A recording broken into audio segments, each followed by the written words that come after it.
Hi there, and welcome to the Surviving Trauma Stories of Hope podcast. This week, I am joined on the podcast by the inspirational Harriet Barnsley. Harriet lives in Birmingham, UK, with the love of her life and their cat, Fred. She studied at the University of Reading, where she graduated with a degree in philosophy. She loves fitness, and her favorite food is dark chocolate. Yes, you heard that right.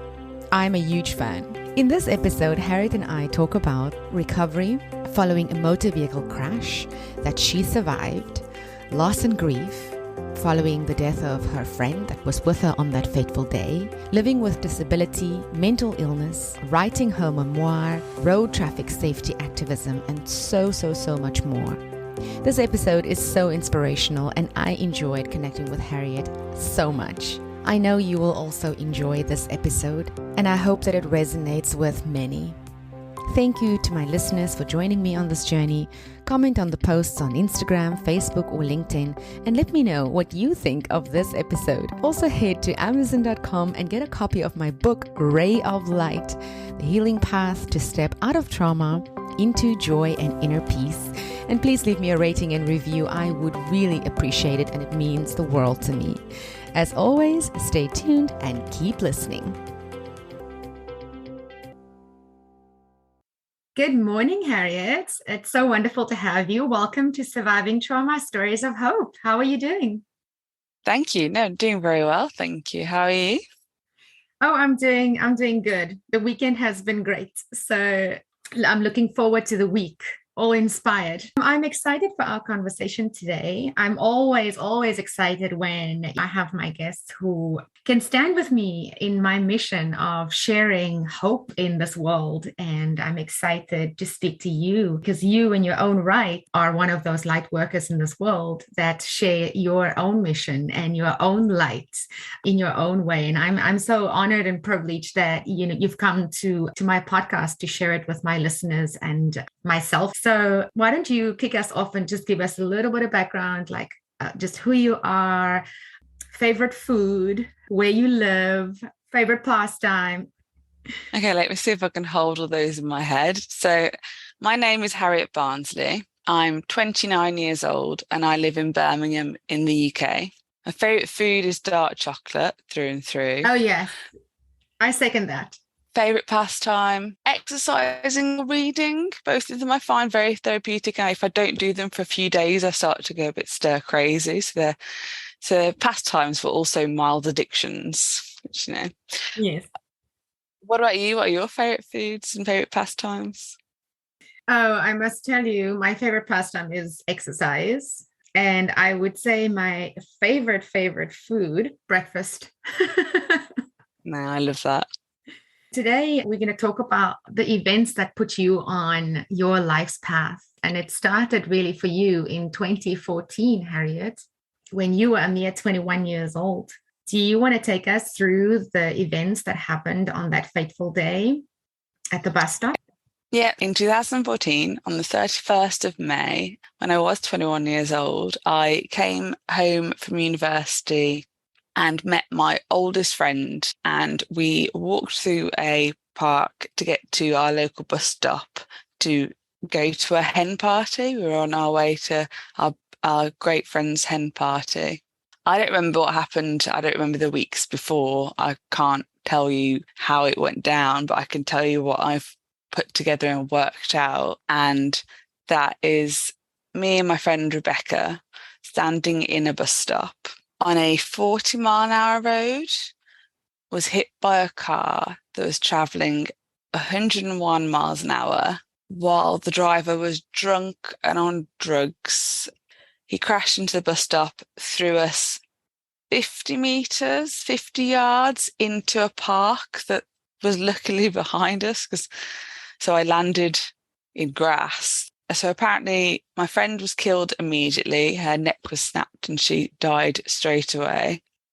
I was found sat up screaming as my lungs filled with blood.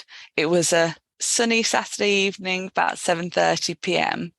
And the park was full of people, full of families all playing and having a wonderful time. And apparently half of the crowd were trying to support me and my friend and keep us alive or do what they could, and the other half were trying to lynch the driver, or just it's lynch when you hang someone from a tree. They were trying to kill the man that had done it. The first paramedic that arrived at the scene was his own, didn't know what he was coming to, just saw an amber on his ambulance and came to it. And he arrived at the scene of a devastation where it was me screaming, my friend passed out, and a third casualty being the driver who crashed his car into the park and got out and was trying to deal with all the people attacking him. So the driver, he also survived the crash. So it's amazing that I survived 100 miles an hour anyway,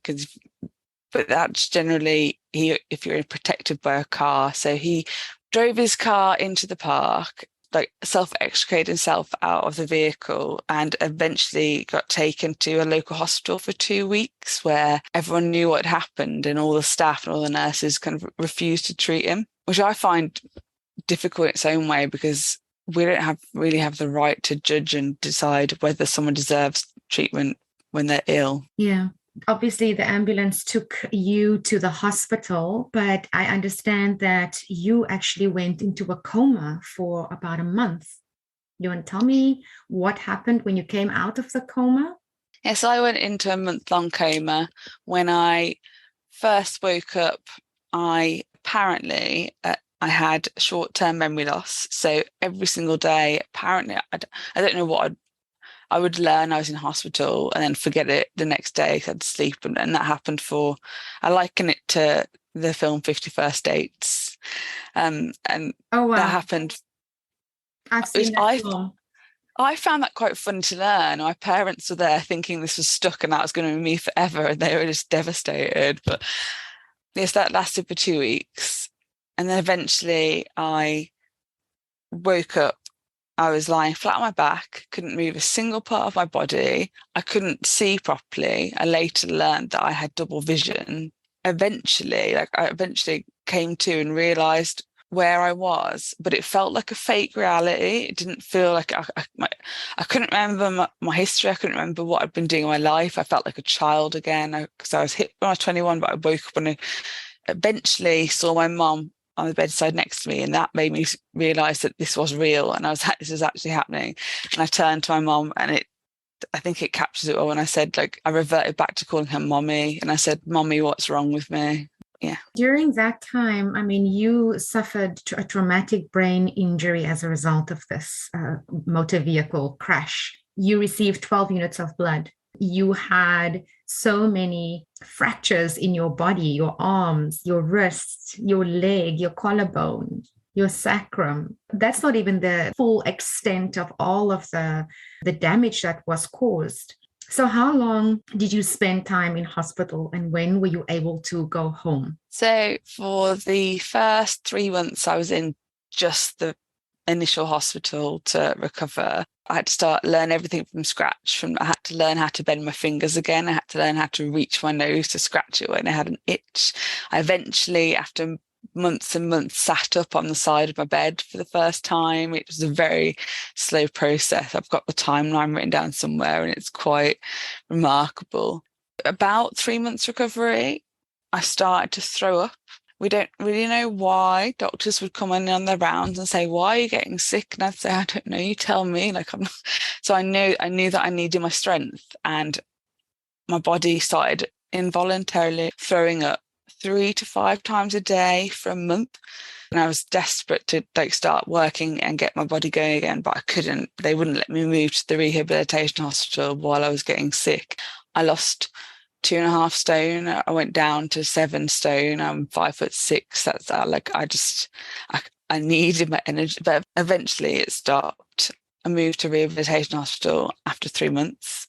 They said that I'd be there for a long time. This was the part where I could do something about it. So this was the part where I worked as hard as I physically could to get out of hospital and get back to some sort of mobility.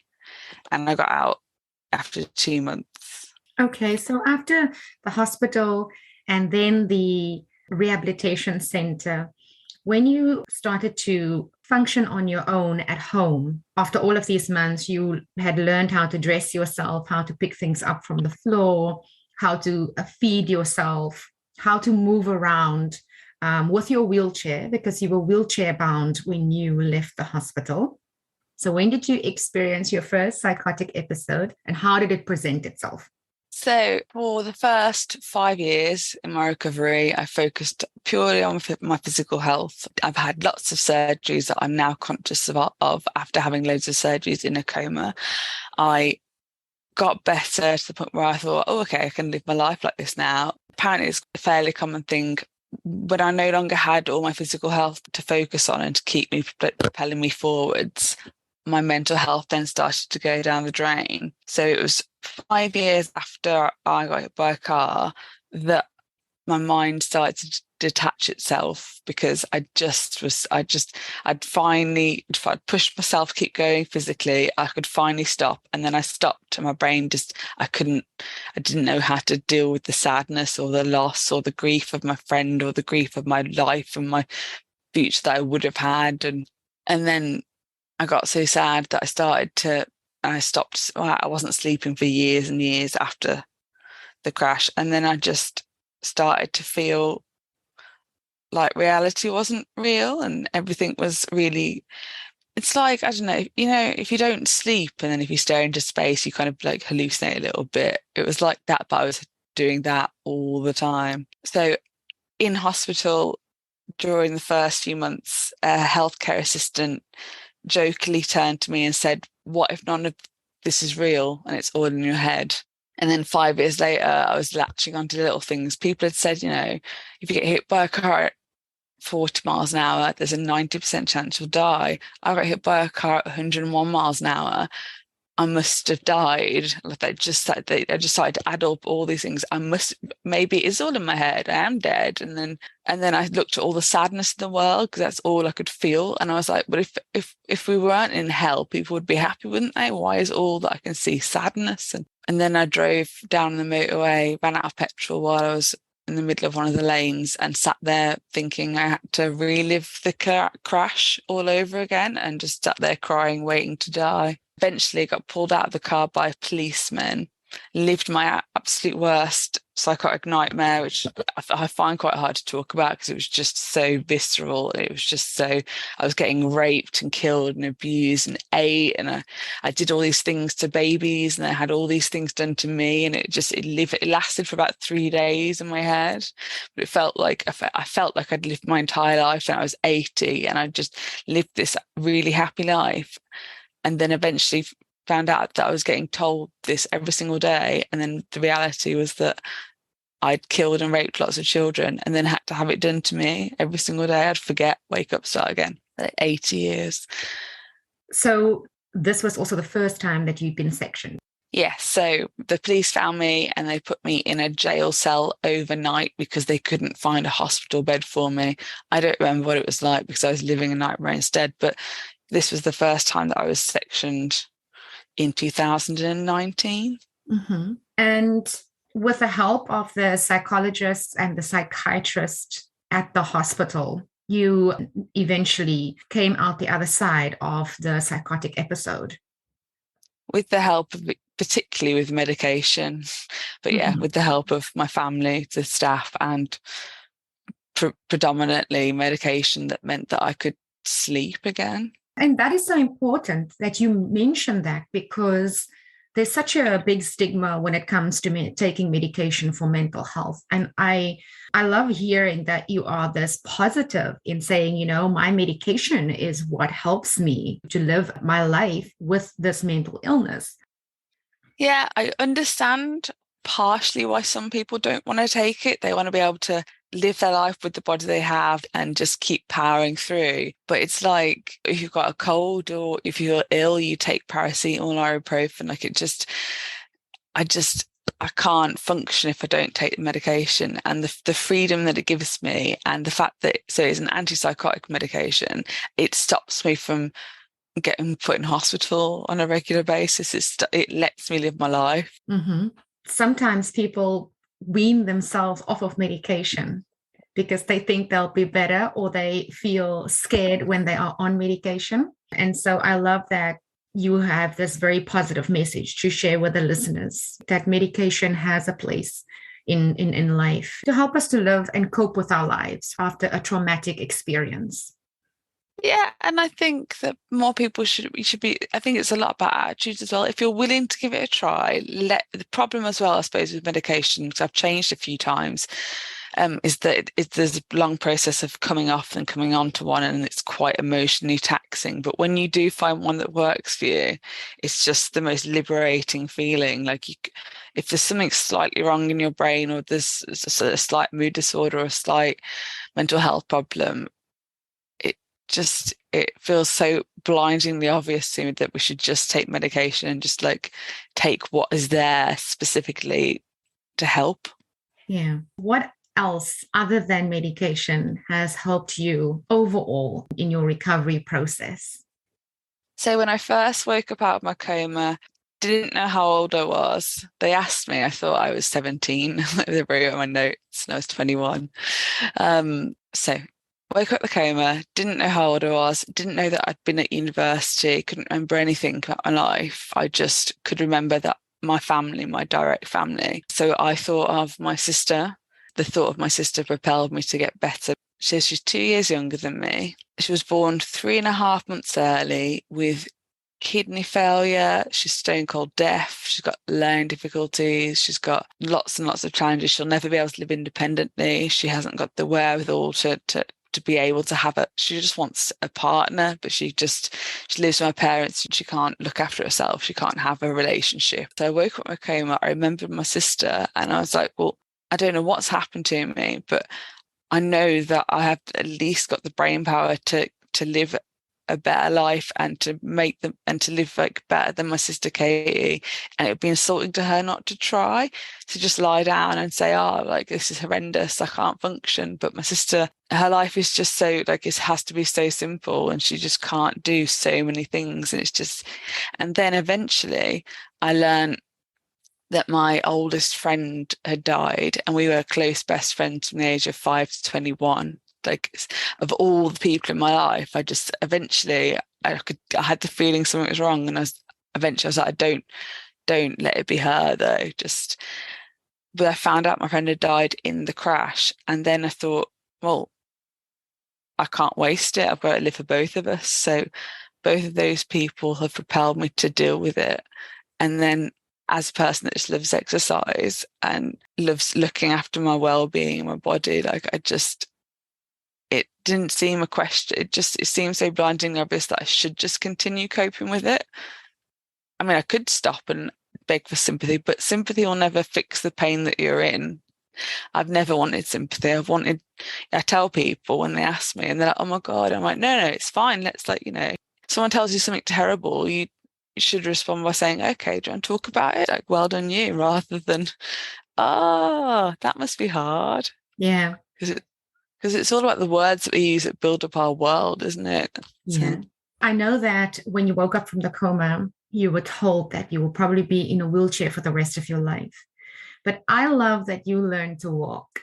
And even the other day when we met, you were like, hang on, I'm headed to the front door. And you jumped up and you went to the door, you came back. I love that. What you've just described, resilience that you had, the inspiration that you got from your sister, and of course, your best friend, was behind all of this that drove you to really focus on your recovery to the extent that you now no longer use a wheelchair 100% of the time.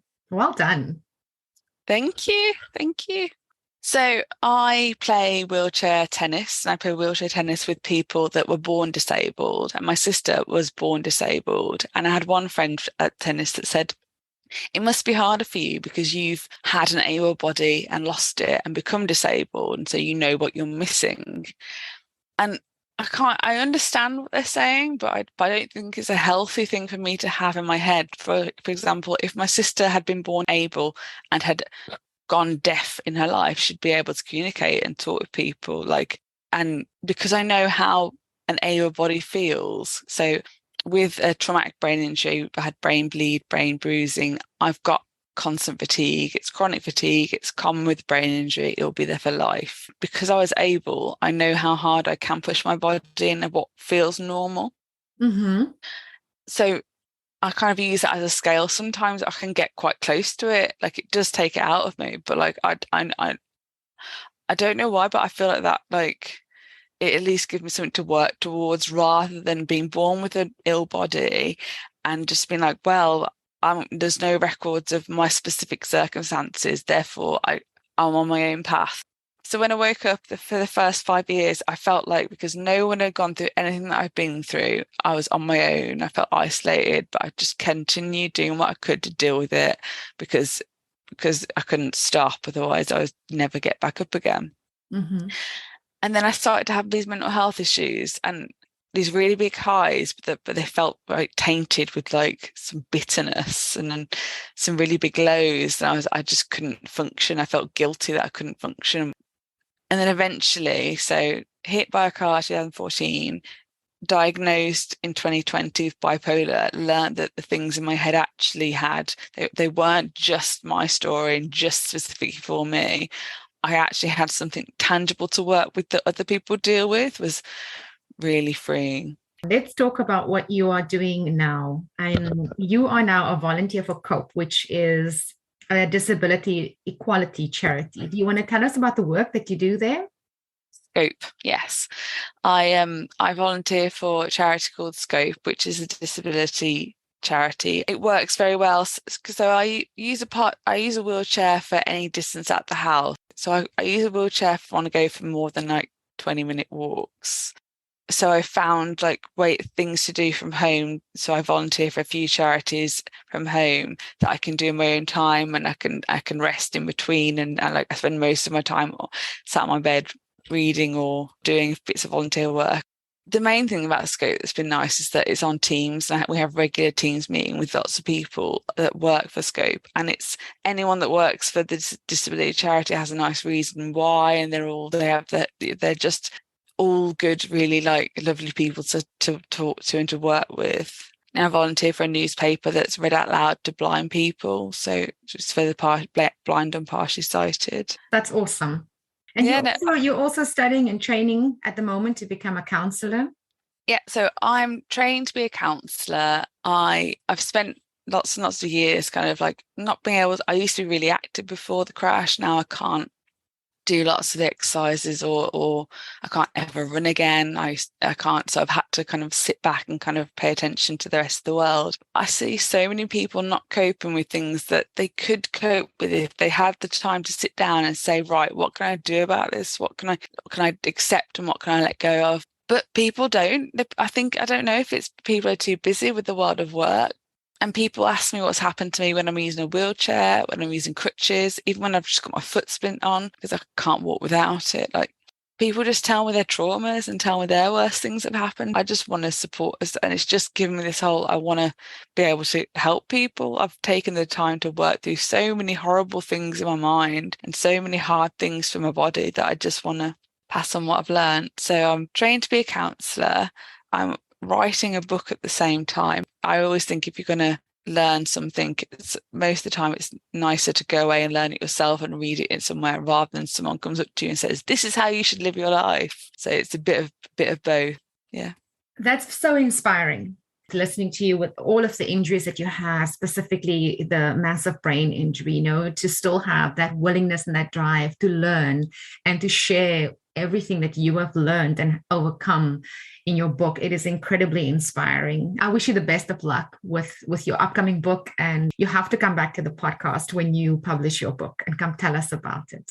Now I want to hear about all the other exciting things that you are doing. You were in a wheelchair challenge in April. I mean, you wheeled for 100 miles. Tell me about that. It seems very, very far. It was very, very hard. So I decided at the start of the year that I wanted to try and cover 100 miles. And then remembered, like, I can't physically walk that far. And I was watching the rest of the world do all these little challenges in January, raising money for charities. And I could wheel about 0.5 miles a day at this point in time. And I used to get out of my wheelchair and use it as like a Zimmer frame and push it up hills and then get back into it because I didn't have the strength to wheel it up. It's like wheelchairs are really heavy and it's really hard. So when I first woke up out the coma, me and my parents thought I'd eventually go back to normal. Like it's just that your brain just wants to aims at normal as the acceptable thing that you can fit into society with, and letting go of that and becoming more focused on work, finding what now works for me, given my restrictions, has been so freeing. Yeah. And then I wanted to cover the 100 miles, and I thought, oh, can I maybe walk a little bit and then wheel a little bit, because both are really tiring. And I was like, no, I'm going to start. So I had another surgery on my knee in March. I've had 7 or 8 surgeries since, and I've got another one coming. And so when I had the surgery, I had to go back to use my wheelchair a lot more than normal. And so I ordered some ankle weights. I ordered a little exercise thing that was just for a stepper, not a mini one. And I started to get into my wheelchair with some weights on my ankles, and just, when I'm tired, I've got a chair already. I can just stop and rest for a little bit. Yeah. So, and then I started to get momentum and realized that if I did this, number one, it'd be incredible to be able to cover 100 miles with my now disabled body and mind. But it would be really good to be able to use my wheelchair properly because I will need one for the rest of my life. To be able to use it and not be knackered when you're using it is so freeing. And then I did it to raise money for Road Peace, which is a charity that supports bereaved people or people that have lost people in car crashes and collisions. And it all kind of felt right to do. Yeah. That is so awesome that you did this to raise funds. Well done. I was watching this clip on the BBC with you petitioning to have some of the words changed in some of the legislation in the UK about how we address motor vehicle crashes as opposed to motor vehicle accidents. You want to tell us a bit more about that and where that process is right now? People drive dangerously, and I'm always slightly hyper aware of it. People have always said to me, what happened to the drivers? How can you drive a car when you get hit by a car? Doesn't it terrify you? And I've just not focused on it for years and years and years. And this year, it's like a burning need inside me to actually do something about it, because there's so many dangerous things that happen on the roads that don't need to happen. Most of the collisions that happen are because someone's texting, someone's speeding, someone's drunk driving. It's not when they're following the rules of the road. So I had a friend that got in contact that said that she wants to start this petition to change the language from accident to crash or collision, because when you say accident, it makes it sound but nothing could have been done to stop it. And it was just 2 cars accidentally hit together, when in reality it was someone's fault. Someone wasn't focused for whatever reason. She sent this petition to me, and I've got a degree in philosophy. I like language. Language makes the world that we use. Some people aren't really sure why it matters so much, the language that we use to refer to crashes. It's given me the starting point to go on the journey of actually educating people about road safety, particularly using my story to make it real when you talk to people. My boyfriend volunteers for Scouts, and he said, let's go around to Scout explorers, the 17, 18-year-olds that are learning to drive, and talk to them about it. Just about the dangers of things that can happen on the road. And I think it's important that we speak to the young drivers, the ones, like you say, that the Scouts, the ones that are now learning to drive. It's important that they realize what can happen if we don't follow the rules of the road. Yeah, and fortunately, my story is ideal in the sense that I got hit by a car and I'm now disabled. I now require a wheelchair for life. That speaks to people. Number 2, my friend was killed. And I don't know why, but when people find out what happened, they're like, oh, okay, that's really sad. And then I'm like, yeah, my friend died. And they're like, what? Really? Oh my God, that's horrendous. And it makes it a lot more real and shows the dangers a lot more. Unfortunately, people don't really, without those 2 things together, because, okay, if someone dies, but they've died and there's no one else in the crash, they're like, oh, poor them. Do you know what I'm trying to say? And then it covers all the bases. It covers, there's death on the road. There's people made disabled on the road. And we need to start tackling it. We need to start talking about it. We need to start. And that's why I'm glad the petition started, because it's like a starting point for me. The lady that sent you this petition, her brother passed away in a hit and run crash. And I think that it's awesome that you guys are bringing so much awareness and that you've had television time to talk about it and to bring the awareness to road safety on a national scale in the UK. So her brother was killed by a hit and run driver on the same road that I was hit by a car and Beccy died, and in the same year. And it's just, we're like, unfortunately, we're tied together with this story. And it's been such a relief that she wants to fight it with me, because you start talking about road safety and people kind of like, especially at the pub, people are like, oh, I'm going to drink and I'm going to drive, and I'm going to like do drugs, I'm going to drive. And if you ever call someone out in the pub particularly, they shoot you down and you're the villain for saying they're wrong and for speaking up. It's quite hard. I think is it a man's ego or ego in general that people are like, I can drive recklessly and I'll be fine. It's tackling that's years and years and years of like deep rooted. Men can drive fast cars. They can get away with it. It's going to take a lot of hard work to tackle. Can I ask you, how do you maintain such a positive attitude? I woke up from the coma and I was happy. I found out what happened and I was absolutely devastated for my friend, but I was just like, I don't know. I was like, okay, I can deal with this. I've got my head around what's happened. I'm going to deal with it. And then eventually 5 years later, I developed mental health issues because I hadn't really dealt with it, and escaping the psychosis nightmare. And also the fact that I'm alive when I really shouldn't be. It's so hard not to rejoice all the time that I'm just alive. And it's just, life is so beautiful. And having made it through, because you can't just get over something that's dramatically happened to you. You can't just be better. You can't be better the next year. It's not how it works.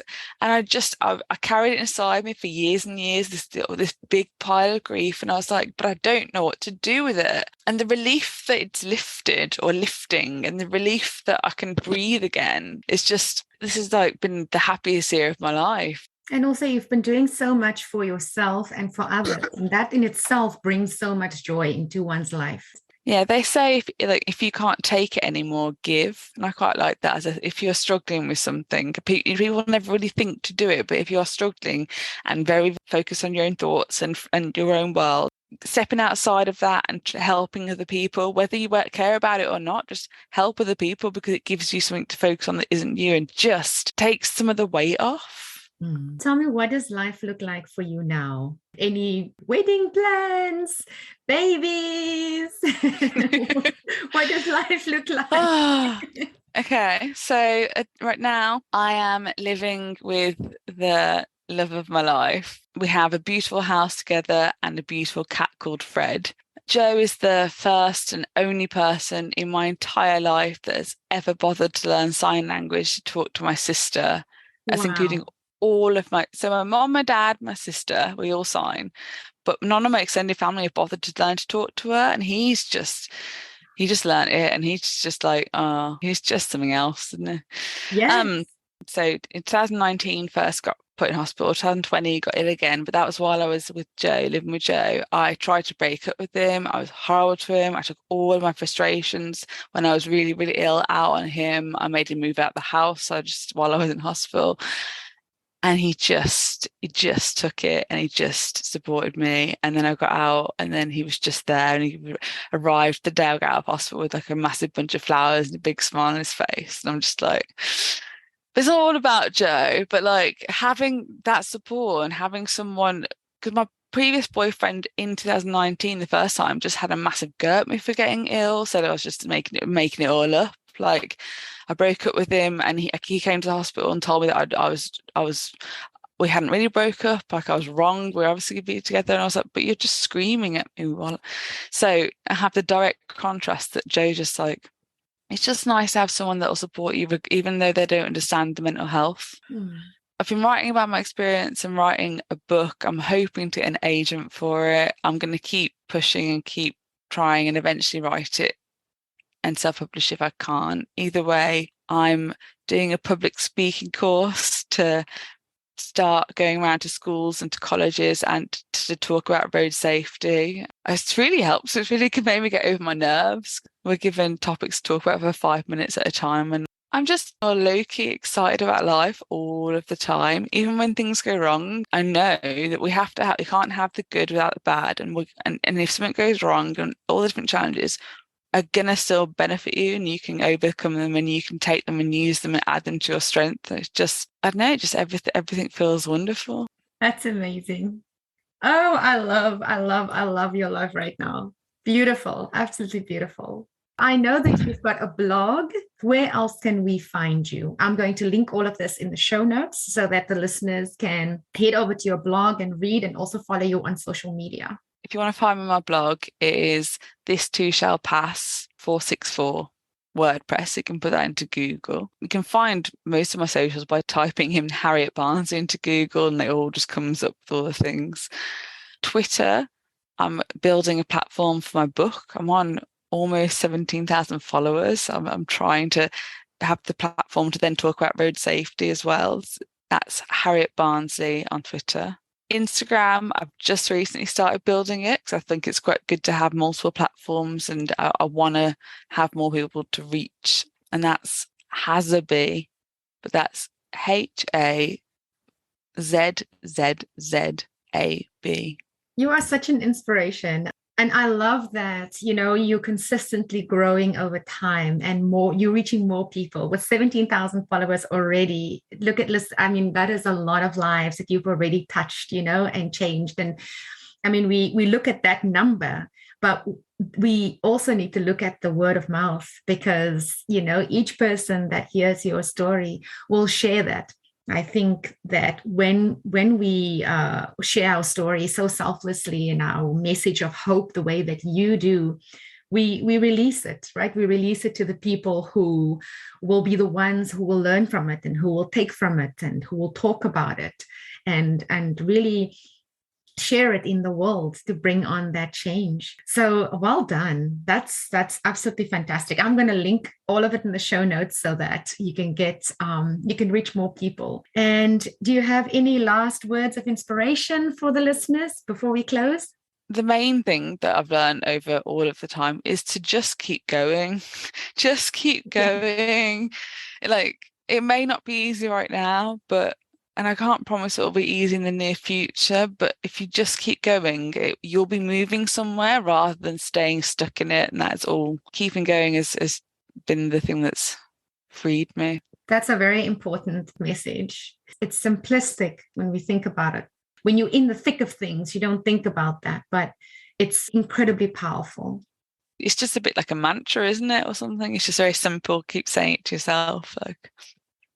Yeah. No, you've been wonderful. Thank you very much. Thank you so much for joining me. It's been awesome talking to you. You are such an inspiration. And thank you for coming to share with me and the listeners. Thank you for starting your podcast in the first place. I think it's wonderful what you're doing. Yeah. Thank you. Have an awesome week. Thank you. You too. Bye. That wraps up this podcast episode. Thank you for listening. If you enjoy my podcast, please take a minute to give me a rating and review in Apple Podcasts. Please subscribe in your favorite podcast directory so you don't miss an episode. Please consider following My Centered Life on Facebook and Instagram for daily inspiration. Thank you so much for spending this time with me. You can catch me again in the next episode. Same time, same place. Sending you lots of love and light.